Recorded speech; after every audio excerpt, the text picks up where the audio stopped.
Hello everyone, and welcome to today's live video in which we are going to be chatting a little bit about I'll be giving you some pointers about some things that you can do to maybe rescue what remains of 2020.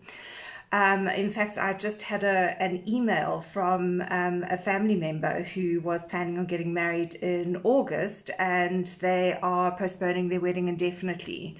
And my husband was mentioning just yesterday that he had read an article, Mail and Guardian or Daily Maverick, something like that, saying that we can expect the third and fourth peaks of the coronavirus to take place in anything up to the year 2023. I did try and dig that article out to verify it because I thought it was quite frightening and horrendous to actually consider that. But sure, I look back to how we started this year, and I know that I was putting posts out saying hashtag 20plenty, and I had this kind of amazing sense that this was going to be the year, and I just really had that typical good New Year feeling. And how wrong could I have been? Well, let me not be too pessimistic, because my business, fortunately, because I'd already taken it online and had online offerings, I'm very fortunate that my business has not suffered. In fact, quite the obvious. But what I would say is that in speaking to my colleagues in the coaching profession, I would put them into two categories. So there was one category of colleagues for whom business was already tough at the start of this year. They were already telling me how much they were struggling, how last year they'd seen a decline in their business, and they were really, really concerned about what this year had in store for them. And then there is the second group of colleagues whose business took a complete nosedive from the 27th of March onwards, which is the day that South Africa went into lockdown. And who were obviously predominantly working locally with one-on-one coaching clients and with groups. And in fact, I had a message from somebody the other day who does mostly group work, and she said 90% of her business has been cancelled. And now that things are starting to, open up a little bit for business, she's contacted some of her clients, and they've indicated that they're just not going to be picking up where they left off. So it is quite dire. But if you fell into the first group that I described, who started the year off where you were already having a tough year, you felt you were already struggling to find business, and business had fallen off, and you were already battling in terms of finding clients and just getting out there in front of people, I want to ask a little bit of a provocative question. And when I had this conversation with my husband yesterday afternoon, he said to me, you need to find a way to say what you're going to say that is as diplomatic and polite as possible, and that will alienate as few people as possible. Hi Salome, I can see you are online. Lovely, thanks for joining me. So here's my question, and I'm asking it with humble curiosity, and just for you to reflect on it.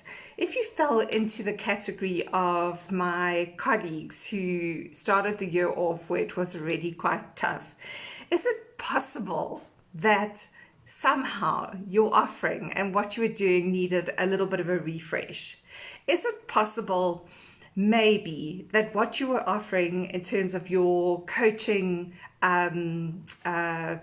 product offering, how you were positioning yourself, was a little bit more of the same old, and that you were falling into the trap of becoming one of the commoditized coaches, offering your services as a, management coach or a leadership coach or so on and so forth.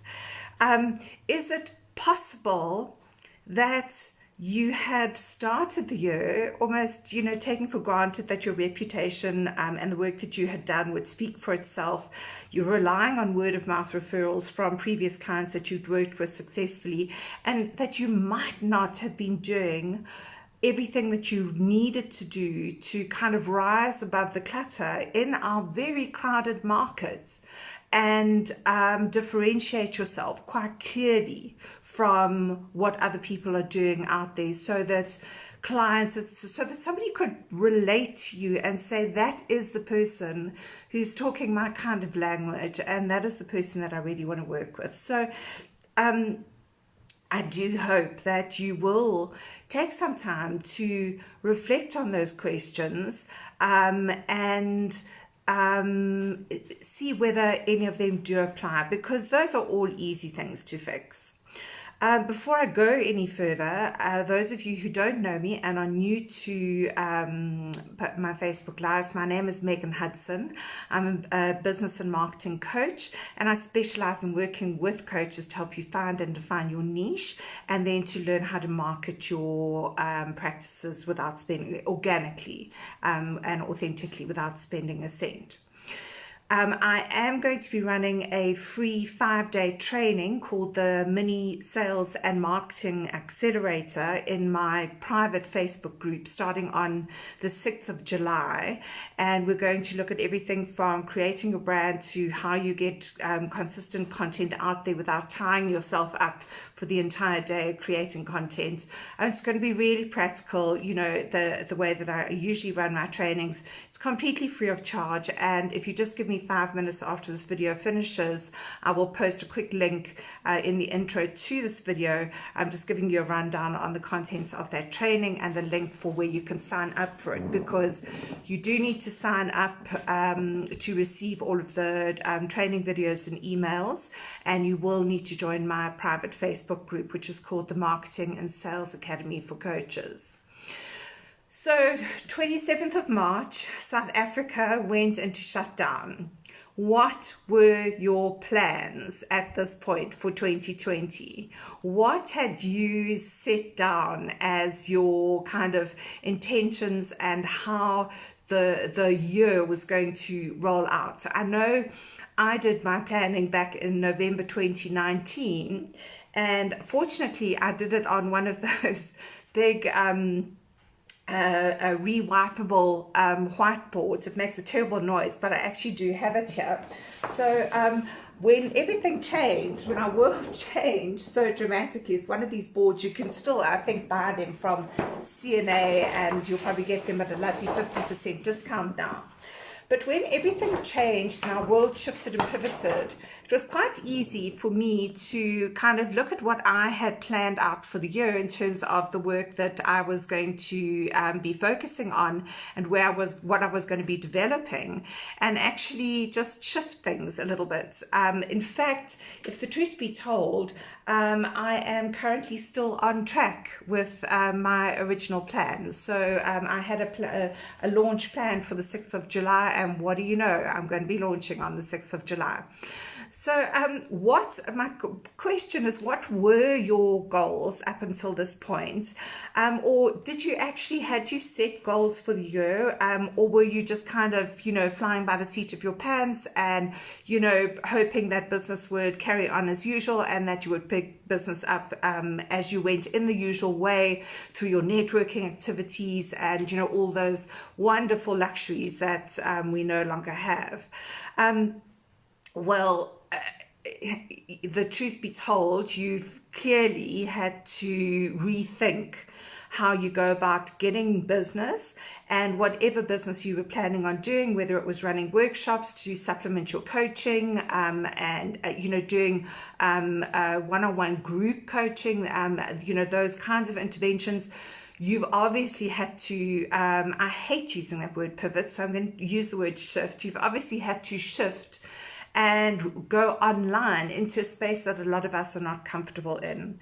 But what we have had, as much as we may not have enjoyed it, is we have had the privilege now of, I think, almost 3 months. In fact, in 2 days' time, it'll be 3 months to the date, to have a leisurely relook at our practices and how we are, what we are offering in our coaching practices.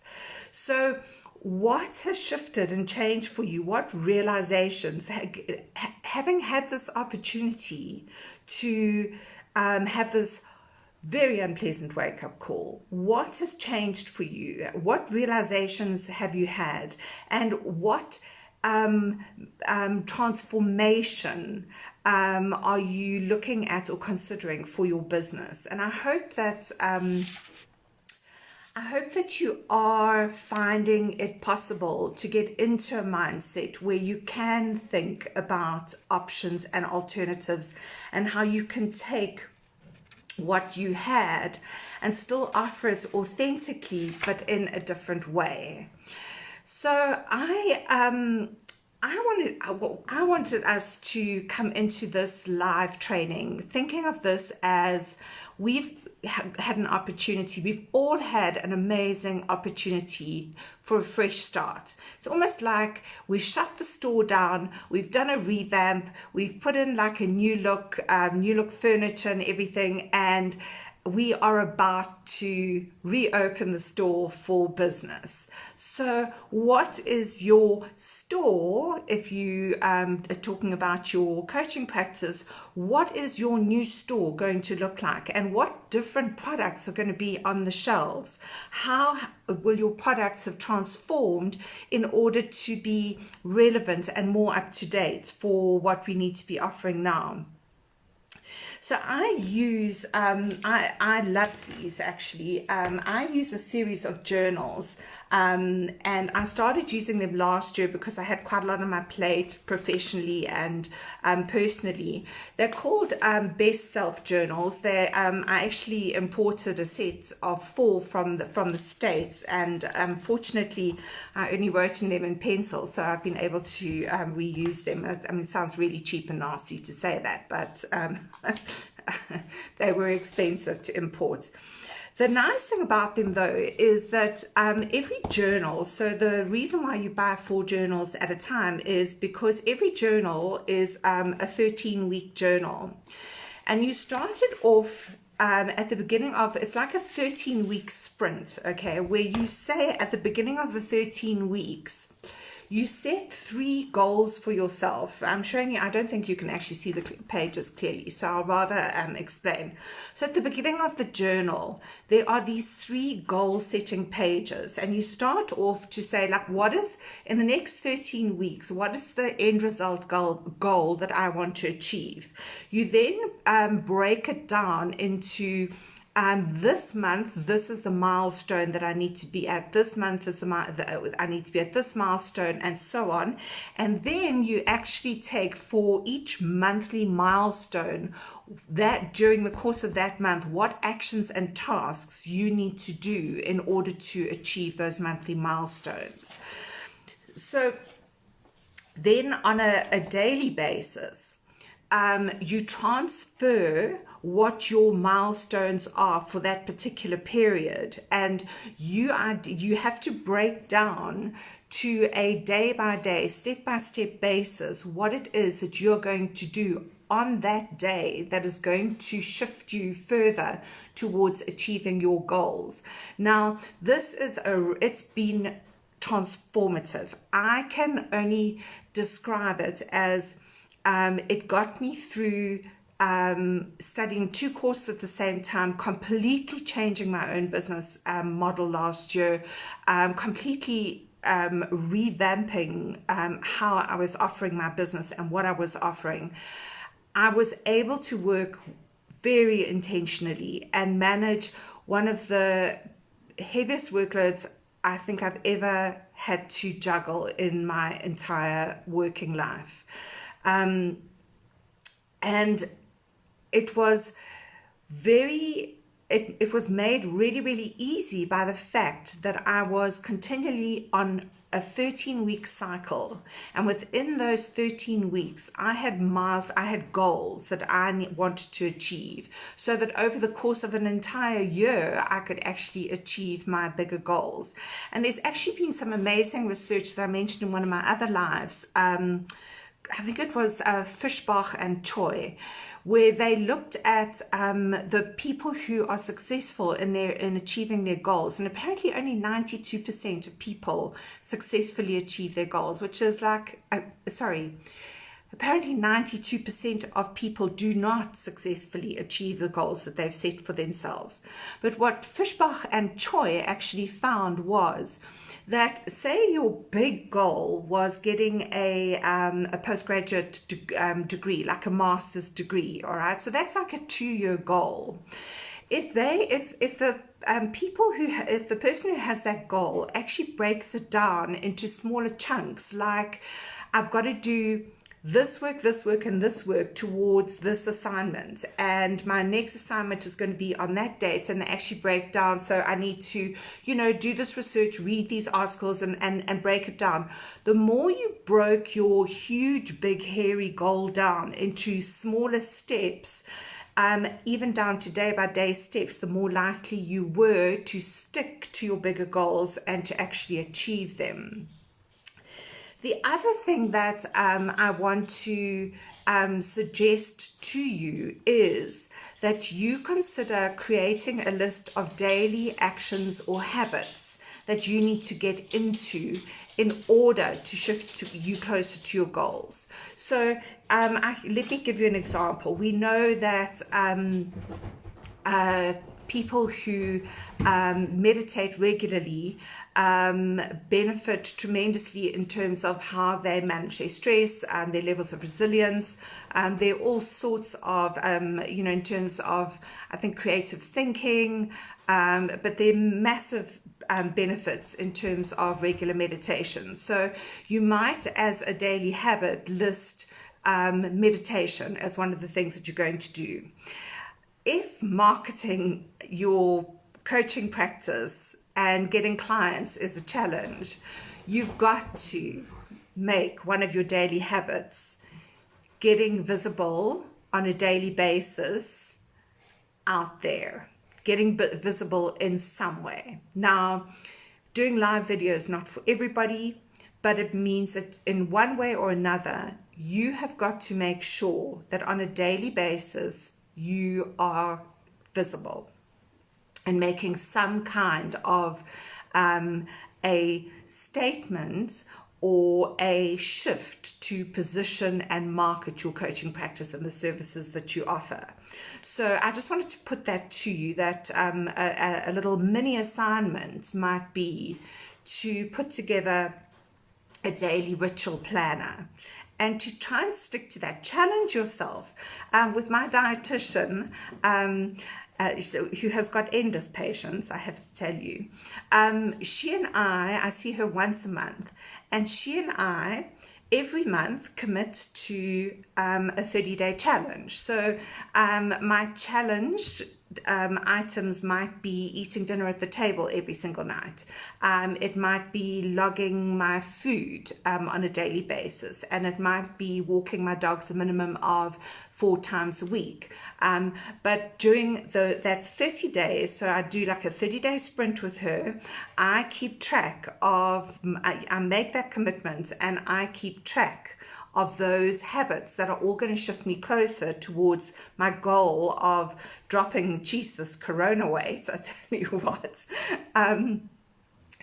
But I've got 6 tips that I want to share with you around that I think will help you now. So the first I've already spoken to a little bit, and that is get visible. Do whatever you have to do to get visible. And there's this amazing guy that I've connected with on LinkedIn. His name is Momo Bertrand. He is from, I think, the Belgian Congo, and he now works for the United Nations. He's their social media strategist. I don't think I've got his title 100% right, but he's in a very senior position. And it was his dream when he was still at school to one day work for the United Nations. And so when he left school, he went onto their website and he looked at what jobs they had available, and he applied for any that, he might be appropriately qualified for. He then went on to study. He did multiple degrees. I think he got a bursary to study in the States. And he's now, quite an accomplished young man. And over the years, Momo submitted 500 different job applications to the United Nations. And it was just after his 500th job application that he was accepted. So the thing about being visible is, firstly, you have to be committed to it. You have to use Momo as your kind of inspiration. You have to be committed to it. You have to be consistent. You have to keep it up, and you will see results. I can speak to it. It's happened in my husband's business. Just regular, consistent visibility does deliver results. The second point was to take the opportunity to learn something new. Now, as coaches, one of the traps that we fall into is thinking, okay, if I do another kind of coaching course that'll train me to do this kind of coaching as well, it'll make me a better coach. It'll make me a more flexible coach, and I agree with all of that. Okay, the ability with which we are able to be agile and flexible in terms of using different approaches with our clients is a real plus.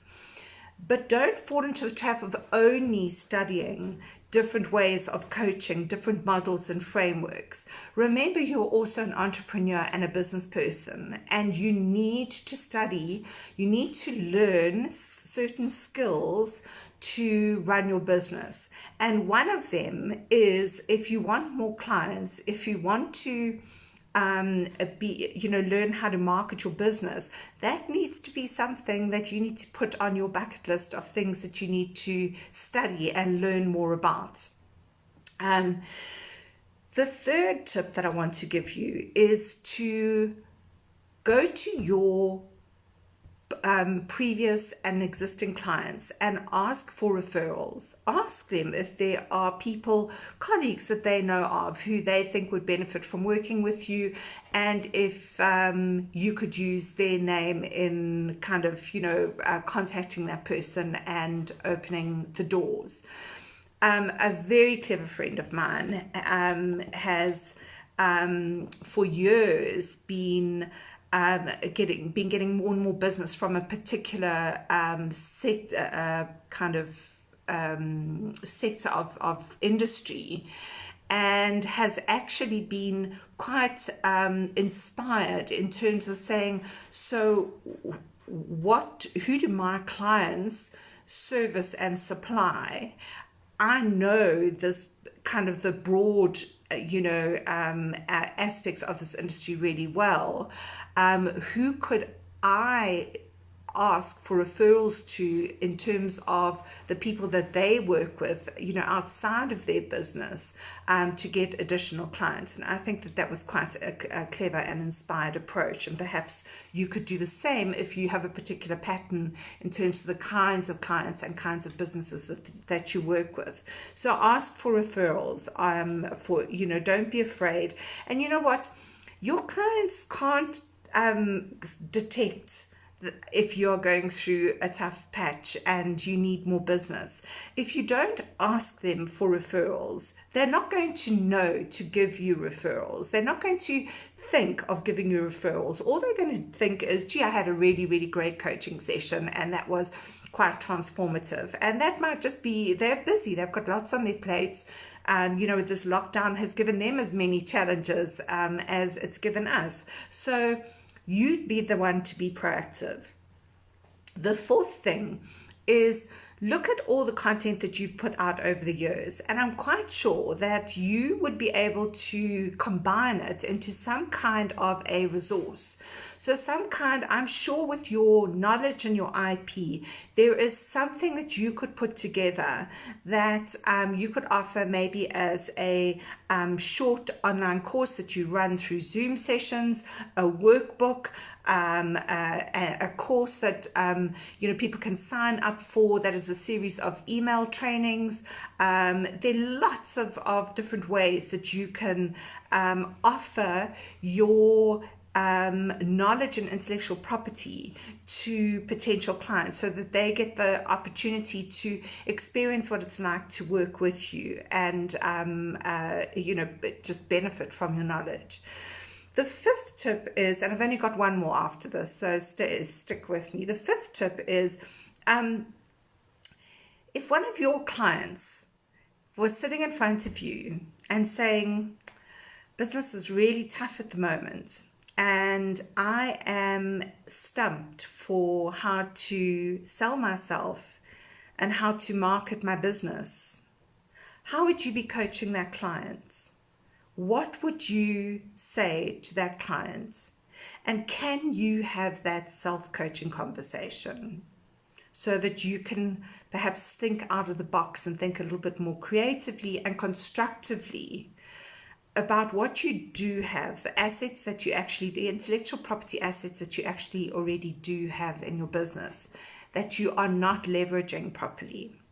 So number 6, and this is the last one, is I think that we also make a lot of assumptions about what our current clients' fears and challenges, greatest fears and challenges are, and they're not based on empirical knowledge.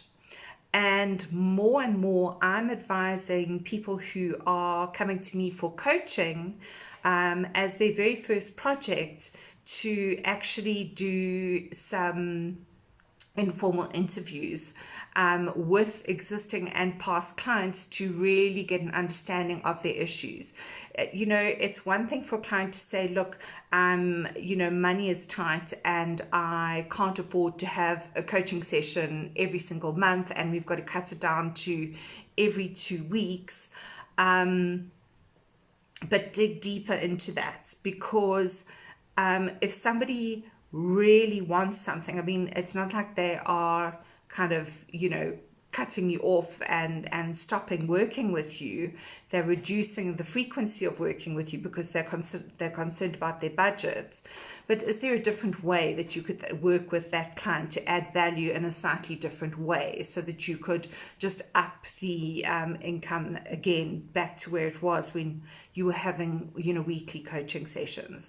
But really, it's worth your while just doing some informal empirical research to find out exactly what it is that what your client's biggest personal and professional challenges are right now, because it will inform you and it'll give you information that you can then use in your messaging, so that you put out, when you get visible, the stuff that you put out there is relevant.